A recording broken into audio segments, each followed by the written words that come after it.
My name is Jack Smith, and I am a police detective in a small town in the Midwest. The night it all began, I was on duty, unaware that my life was about to change forever. My attention was drawn to a strange call at the station. The caller was out of breath and asking for help. He claimed to have spotted a suspicious man in his neighborhood who was following him. I would not have paid much attention to this if it had not been for the feeling that something was wrong. I asked the duty officer to send me to the caller's address. When I arrived, I saw that the house was in the shadows and only one window on the second floor was dimly lit. Near the front door stood a man, apparently the caller, named Tom Brown. Tom was alarmed and pointed towards a dark alley. He claimed to have spotted the figure of a man who he thought had been following him for the last few days. We looked around but found nothing suspicious. I took his statement and promised to investigate. The next day, while reviewing the surveillance footage, I noticed a hooded man who had indeed passed by Tom's house several times. His face was indistinct, but his manner of movement and his gaze caught my attention. He would stop, look at the house, and write something down in a notebook. I went back to Tom to find out more. He told me that a few months ago there had been an incident where his car had been broken into, but nothing had been stolen. He hadn't thought much of it at the time, but now, in light of what was happening, it was alarming. I asked him to be vigilant and stay calm. That same night, I got another call. This time, Tom was scared to death. He had seen the hooded man again, and he was standing right in front of his window. When I arrived, no one was there, but there was a cigarette lying on the ground under the window, still warm. It was a sign that someone had been there quite recently. We increased patrols in the area and began searching for the suspect. But all our efforts were in vain. The trail was lost every time we thought we were about to catch him. Tom was becoming more and more paranoid, and it was understandable. I knew he was really in danger. A few days passed when Tom went missing. His wife, Sarah, called me hysterically, telling me that he hadn't returned home after going to the store. We started looking, and a few hours later we found his car on the side of the road. His belongings were inside, but Tom himself was gone. I knew time was against us. We got all the police on our feet and started combing the wooded area next to the road. A few hours later, we found Tom. He was dead, his body mutilated, and the letter K carved into his chest. This was the first victim of the serial killer we were about to encounter. An investigation began that drew me into a whirlpool of terrible events. The killer left no traces. He was like a ghost, but without mysticism. Each of his murders was carefully thought out, and we could not predict who would be the next victim. My task was to catch him before he killed again. Weeks passed, and it seemed the killer was hiding. We continued our investigation, but there was little evidence. I couldn't get the idea out of my head that he was watching us, stalking us like a predator stalks its prey. One night, as I was walking home, I felt like I was being watched. The feeling didn't go away until I walked into the house and closed the door behind me. The next morning, I was woken up by the doorbell. It was Sarah, Tom's wife. She was in a terrible state, crying and saying that someone was calling her at night and saying nothing. I realized that the killer had decided to play a new game with us. We installed a bug on her phone, hoping that it would help us track him down. The wiretapping yielded results. We detected several calls from different numbers, which were registered to fictitious names. In one of the calls, we heard a whisper that was impossible to understand. This was a clear sign that the killer was still playing with us. He was enjoying our helplessness. Soon we received another missing person report. This time it was Jim Harris, a local businessman. His car had been found on a deserted road, just like Tom's. We knew we had little time to find him alive. We began our search from the spot where his car had been found. A few hours later, we found Jim. His body was mutilated, just like Tom's. The letter I was carved into his chest. We now knew it was no accident, and the letters spelled out a word. But what word? And what did it mean? It was a clue, but we needed more information. We checked everyone who might be connected to Jim and Tom, but found nothing. Then I decided to look at old cases that might have similar elements. It turned out that a few years ago, in a neighboring town, there had been a series of murders with similar features. The killer was never caught. I contacted a detective from that town, Michael Johnson. He told me that at the time they had suspicions about one person, but there was not enough evidence. His name was Carl Wallace. He moved to another town after suspicion fell on him. Carl was smart and secretive, and that made him dangerous. We started investigating Carl Wallace. He was clean, no crime, no suspicious activity. But I had a feeling it was him. We put him under surveillance to find out what he was doing. He was living a normal life, working in an office, not arousing suspicion. One night, I decided to follow him after work. Carl got in his car and drove out of town. He stopped at an old, abandoned warehouse. I watched him go inside. A few hours passed, and he came out carrying a heavy bag. I followed him until he returned home. The next day, we decided to search the warehouse. Inside the warehouse, we found a horrific sight. There were the remains of several people murdered with extreme cruelty. Letters were carved into the walls, just like on the bodies of the victims. This was the evidence we needed. We arrested Carl Wallace, but he only grinned, knowing that he had an accomplice to continue his work. Carl Wallace was apprehended and sent to prison, but the feeling that the nightmare was not over yet did not leave me. I knew that he might have had an accomplice. We continued our investigation, but each time we came to a dead end. Carl said nothing, and those we questioned either knew nothing or were afraid to speak. One evening, I received an anonymous letter. It contained only one word: midnight. I didn't know what that meant, but I decided to be on guard. At midnight, I went on duty, checking every corner of our city. Suddenly, I noticed a car parked near the old bridge. There was no one inside, but there was a bloody knife on the back seat. I knew it was a trap, but I didn't know who it was for. We increased patrols, but nothing happened until the morning. The next morning, I got a call from Jennifer, Jim Harris' wife. She was in a panic, saying that someone was trying to break into their house. I rushed there. When I arrived, I found Jennifer's door had been forced open. No one was inside, but the smell of blood was in the air. I searched the house and found Jennifer in the basement, tied up and beaten. She was alive, but very scared. We called an ambulance and took her to the hospital. Jennifer said the assailant was wearing a mask and that he knew about Carl. This confirmed my suspicions that Carl had an accomplice. We began checking all of Carl's contacts, but the suspect was still elusive. Jennifer gave a description of the mask, and this could help us in our investigation. We distributed the description of the mask among the residents of the city and began to survey. One of the local residents, Mary, remembered that she had seen a similar mask on her neighbor, Henry. We decided to check this information.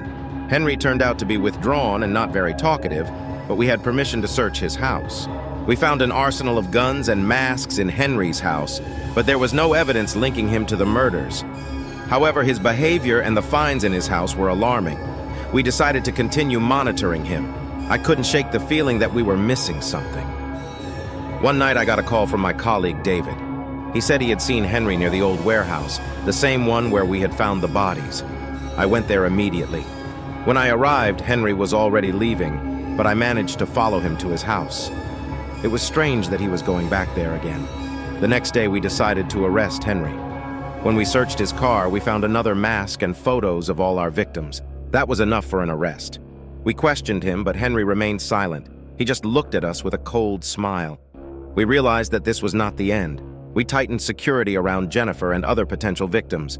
But the killer was always one step ahead. Soon we received word of another murder. This time the victim was our colleague, David. He was found in his home, and the letter K was carved into his chest. It was a sign that the game was on. David's death shook us all. It was personal. We knew the killer was in our midst, and he knew our every move. We began reviewing all the files, all the records and conversations to see how he was getting his information. It soon became clear that we had a leak. We conducted an internal investigation and found out that one of our employees was passing information to the killer. It was shocking, but everything pointed to Tim, a young officer who had recently joined our department. His behavior was suspicious, so we decided to check him out. When we started following Tim, he started acting strangely. He would often meet with people we didn't know and would disappear for long periods of time without explanation. We decided to question him. When pressed, Tim admitted that he had been passing information to an unknown person for money, but he didn't know who it was. Tim gave us the phone number he was using. We traced the calls and found out that the number was registered to a front man. It didn't help us much, but we kept looking. Soon, we received another anonymous letter saying that the next victim would be connected to Carl's case. We started checking all of Carl's old cases and found one that caught our attention. It was a missing girl case, Jessica, who worked in the same office as Carl. We decided to find her family and learn more about her disappearance. We contacted Jessica's parents, who told us that she had been in a close relationship with Carl, but had suddenly disappeared. They did not believe that she had simply left, as the official version claimed. We began looking for evidence that Carl might have been involved in her disappearance. We found Jessica's old notebook, which contained notes about her meetings with Carl. This confirmed their connection. We also found several photographs in which Carl was captured with other people we did not know. This could be a clue. In one of the photographs, we recognized one person. It was Tom Brown, the killer's first victim. That tied everything together. Carl and Tom knew each other, and perhaps that was the motive for the murder. We began to look for connections between the other victims and Carl. We soon discovered that all the victims worked in the same area or were connected to Carl through mutual acquaintances. It was a network that we had not noticed before. We realized that the killer was not choosing his victims randomly, but according to a pattern. We decided to act. We set up an ambush and watched the houses of potential victims. Our team was ready at any moment, but the killer was one step ahead again. One night, we received a message about a new murder. The victim was a girl named Emily who worked in the same office as Jessica. At the crime scene, we found another letter A on Emily's chest. It was another sign that the game was going on. We increased the pressure on Carl, but he remained silent. I felt that we were close to a solution, but the killer was cunning and devious. We started checking everyone who worked with Carl and Jessica. One of these people was Michael, Carl's former colleague. He seemed suspicious, so we decided to question him. Michael initially denied his involvement, but under pressure he admitted that he knew about Carl's business and was his accomplice. Michael said that Carl was the ringleader, but he had a whole group of people who helped him with the killings. It was a carefully organized network that had been operating for several years. Michael gave us the names of the rest of the people involved, and we began making arrests. We arrested several people, including several of Carl's colleagues. They all denied involvement, but the evidence was overwhelming. We found evidence that linked them to the crime scenes. It was the beginning of the end for their gang. Soon, we received another message from the killer. This time, he threatened my family. I realized it was getting personal. We increased security around my house and started looking for a way to catch him. We were running out of time, and we had to act fast. One night, I received a call from an anonymous source. He said he knew who the killer was and was willing to meet me. I agreed to the meeting, realizing that it could be a trap. I took a few colleagues with me and went to the specified location. At the meeting place, a hooded man was waiting for us. He said his name was John and that he was part of Carl's gang, but decided to give them all up to save his life. He gave us information about the last member of the gang who was still at large. We found out that the last member of the gang was hiding in an abandoned house outside the city. We went there immediately. The house was dark and empty, but we knew he was there somewhere. We searched every corner and finally found him in the basement. He was armed and ready to fight. After a fierce shootout, we arrested the last member of the gang. It was the end of a long and terrible journey. We were finally able to break this chain of murders. All suspects were detained, and we could breathe a sigh of relief. I returned home, tired but satisfied. We had done it. We had caught the killer and his accomplices. The city could sleep peacefully again. But deep down, I knew that such nightmares never completely end. I would continue my work to protect people and prevent evil from taking over again. A few months passed and the city began to return to normal. It seemed that the nightmare was finally over. But one night I received an anonymous letter. Inside was only one item, an old photo of Carl with a group of people. On the back was written, "This is not the end yet." The photo made me think back to all the horrors of the last months. I knew that someone was still at large.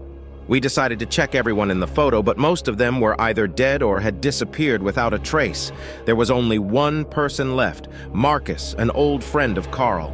We started following Marcus, but he was cautious. Every step he took was calculated. He didn't contact anyone and was acting extremely suspicious. We decided to set up an ambush and wait for the right moment to arrest him. One night, Marcus went out of town. We followed him at a safe distance. He stopped at an old abandoned house. We decided not to intervene right away so as not to scare him off, and watched from afar. Inside the house, he met someone, but because of the darkness, we could not see who it was.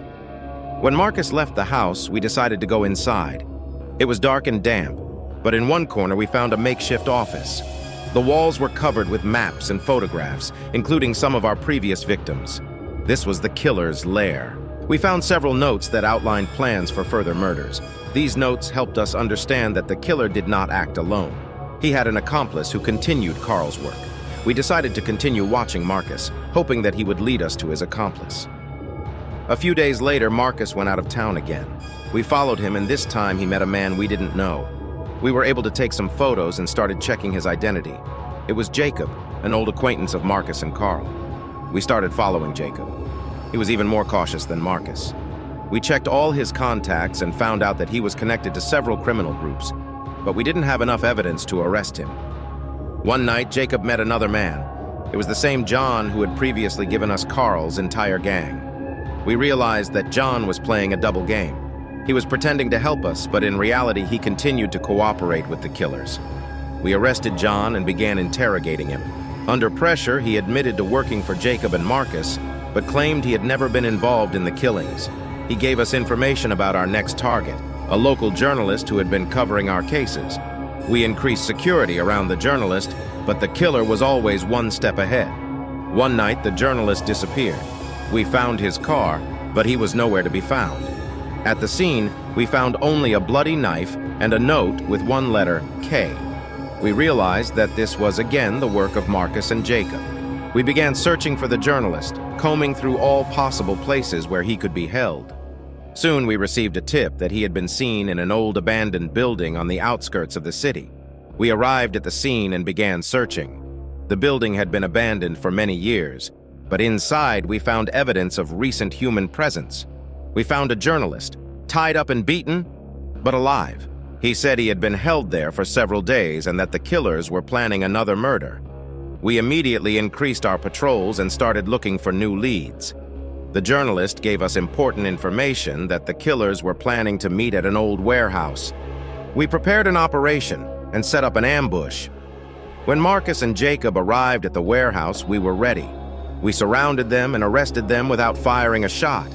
In their car, we found weapons and evidence linking them to several murders.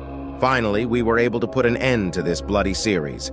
Marcus and Jacob were taken into custody, and we began the trial. It was a long and difficult ordeal, but we achieved justice for all the victims. The city could breathe easy again. But even after the arrests, I couldn't shake the feeling that something was still unsolved. I started receiving anonymous threatening letters that made me wary. Someone was still at large, someone who knew all the details of our investigations. I began my own investigation following all possible leads. It turned out that one of our former colleagues, whom we had thought dead, was alive and operating in the shadows. It was Lewis, an old friend of Carl's and one of the smartest people I knew. Lewis was a master of disguise. He could hide in plain sight and remain undetected. We began following him and soon discovered that he was the brains of the entire operation. He controlled everyone from the shadows and planned every move. We realized that catching Lewis would not be easy. He knew all our methods and anticipated our actions. We decided to use his own methods against him. We created false trails and began spreading disinformation to force him to come out of hiding. Soon, Lewis made a mistake. He tried to contact one of his old accomplices, not knowing that he had long been under our control. We tracked him down and set up an ambush. Lewis realized that he was caught, but still tried to resist. After a fierce battle, we arrested Lewis. He was the last link in this chain of murders. We were finally able to put an end to this nightmare. All members of the gang were detained, and the city could breathe a sigh of relief. Several years have passed, and life in the city has returned to normal, but the memory of those terrible events will always remain with me.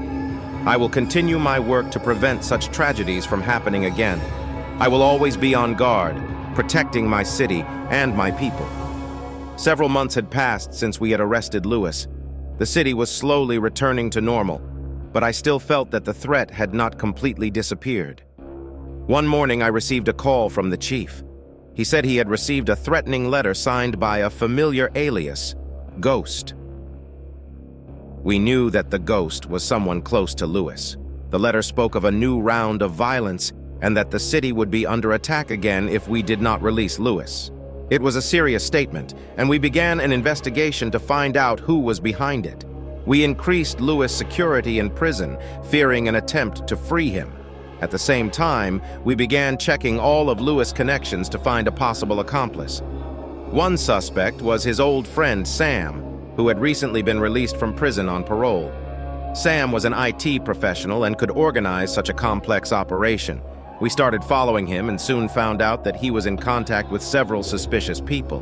We got permission to wiretap his phone calls and track his movements.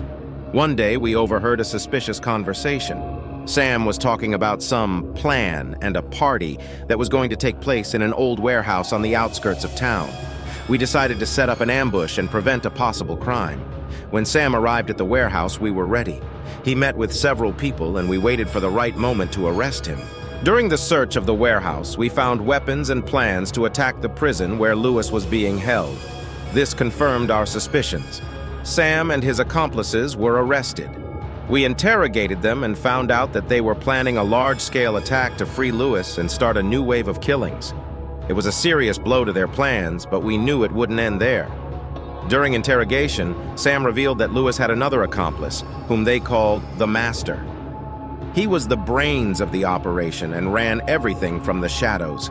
We began searching for the Master, but there was little information. It was like looking for a needle in a haystack.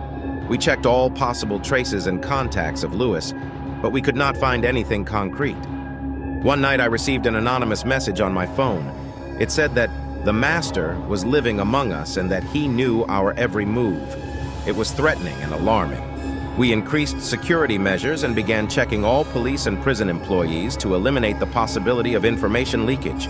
Soon, we identified one suspicious person, Mark, who worked in the technical department.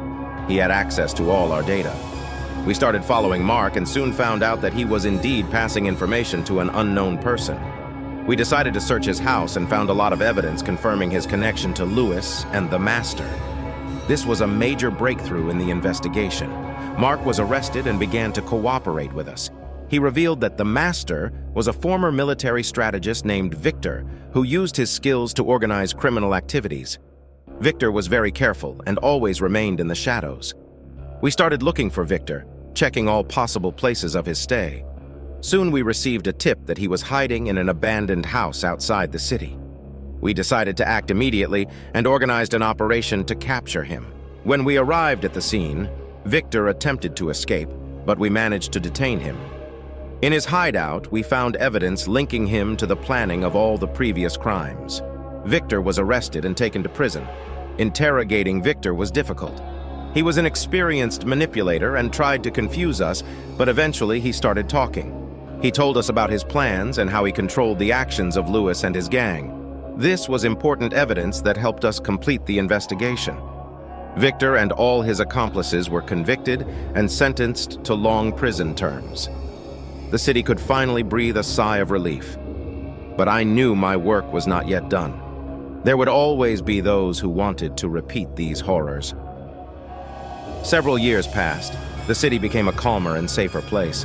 But I always remained vigilant, knowing that evil could return at any moment. I continued to work, protecting my city and its people. One morning, I received an email from a former colleague. He wrote that there were messages on a darknet forum about someone looking for information about our investigations. This was a warning sign, so we started investigating. We found out that the forum was discussing the cases of Lewis and Victor, and that someone was planning to continue their case. This was a serious threat, and we began tracking down anyone who might be involved in these discussions. We soon found several suspicious accounts associated with the forum. One of them belonged to a man named Alex, who lived in our city.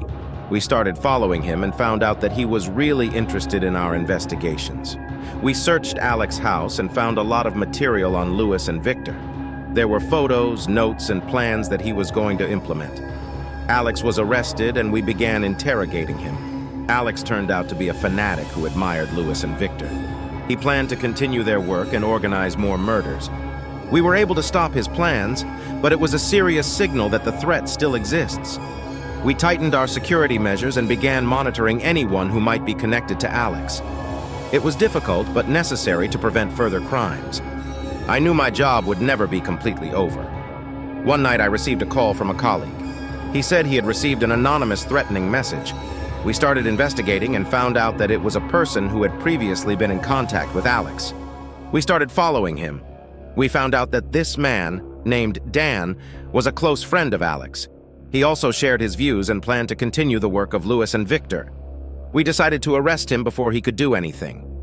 Dan was arrested at his home. We found plans for more murders and evidence of his connection to Alex. He began to cooperate with us and gave us information about other possible accomplices. This was an important step in our investigation. We began arresting everyone we could identify thanks to Dan's information.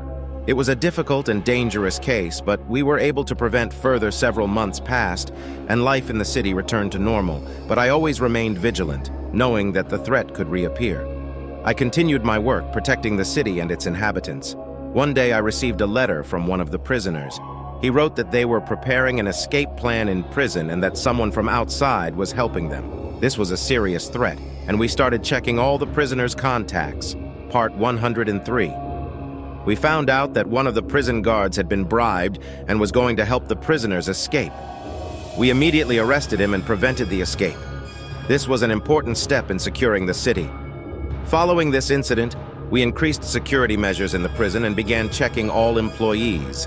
This was necessary to prevent further escape attempts and maintain peace in the city. Several years passed, and life in the city became calmer. We were able to prevent many crimes and ensure the safety of residents. But I always remained vigilant, knowing that the threat could reappear. Life in the city went on as usual, and it seemed that the nightmare was behind us. However, one day I received an unexpected call. On the other end of the line was John, the same informant who once helped us expose the Lewis gang. He told me that there were rumors in the prison about a new leader who planned to take control of the remaining criminal groups. We began investigating and discovered that there was indeed a new kingpin in the prison named Raymond. He had connections to Lewis and Victor and was now seeking to continue their legacy. We tightened security around key facilities and began monitoring Raymond's every move. Raymond was smart and careful. He knew how to cover his tracks and avoid attention. We realized we would need new tactics to catch him. We planted our man in his circle to get more information. Soon, our informant reported that Raymond was planning to organize a prison break. This was a serious threat, and we began preparing to prevent this escape. We increased security and developed a contingency plan. One night, we received a signal from our informant. Raymond and his men began to implement their plan. We immediately went to the prison and began an operation to prevent the escape. It was a tense night, but we were able to prevent their attempt. Raymond was arrested and transferred to a maximum security prison. We knew that this was a temporary measure and that he would look for new ways to continue his activities. We continued to monitor his connections and contacts. We found out that Raymond had connections outside of prison. He was in contact with people who helped him coordinate his actions. We began investigating and soon found one of his key accomplices named Andrew. Andrew was a logistics professional who helped organize the supply of weapons and other resources for Raymond's gang. We began following him and soon discovered that he was preparing a major arms smuggling operation. We set up an ambush and managed to catch Andrew red-handed. He was arrested and began to cooperate with us, providing important information about Raymond's plans. This was an important step in our investigation, but the threat still remained. Soon, we received information about a new person in Raymond's entourage, Jason. He was a former military man and an explosives expert. This made him especially dangerous. We began to follow Jason and found out that he was preparing a terrorist attack on one of the key objects of the city. We carried out an operation to detain Jason and were able to prevent a terrorist attack. He was arrested and began to cooperate with us. He told us about Raymond's new plans and his attempts to restore the criminal network. We continued to arrest members of Raymond's gang and gradually dismantled his network. It was long and dangerous work, but we were able to prevent many crimes and keep the city safe. Several years passed, and the city became a calm and safe place again. We were able to prevent many crimes and arrest many dangerous criminals, but I knew that my work would never be completely finished. I continued to work to protect my city and its people. One day I received an unexpected letter. It said that there was new evidence that could change the course of our investigations. I met the person who sent the letter. It was Mark, one of the former members of Lewis Gang. Mark said he had important information about the new plans of the criminal group, which is trying to restore its activities. He gave us documents and records that could help us in the investigation. We began checking this data and soon found new suspects. We found out that a new group was trying to infiltrate key locations in the city. This was a serious threat, and we took action immediately. We arrested several suspects and thwarted their attempts. During our investigation, we found new evidence that linked the group to Raymond and Lewis. This confirmed our fears that the threat was not yet completely gone. We continued to work to expose all those involved. We have increased security measures and begun screening all personnel at key facilities. This was necessary to prevent further infiltration and sabotage attempts. We have also begun collaborating with federal agencies to share information and coordinate actions. Several months passed, and we were able to prevent many crimes and arrest many suspects. The city could breathe easy again. But I always remained vigilant, knowing that the threat could return at any moment. One night, I got a call from an old friend of mine, Jack, who was working in another city. He said they had new evidence related to our investigations. I decided to go see him and find out more. When I arrived, Jack showed me the documents they had found during their investigation. These were records related to the activities of Lewis and Victor. They contained information about the new plans of the criminal group and their contacts. We began a joint investigation and found out that the criminal group was trying to re-establish its activities in several cities. It was a serious threat, and we began coordinating our actions with other law enforcement agencies. We carried out several operations to detain suspects and were able to prevent many crimes. It was difficult and dangerous work, but we were able to expose many participants and destroy their plans. Several years passed, and life in the city became calm and safe again. We were able to prevent many crimes and ensure the safety of residents. But I always remained vigilant, knowing that the threat could reappear.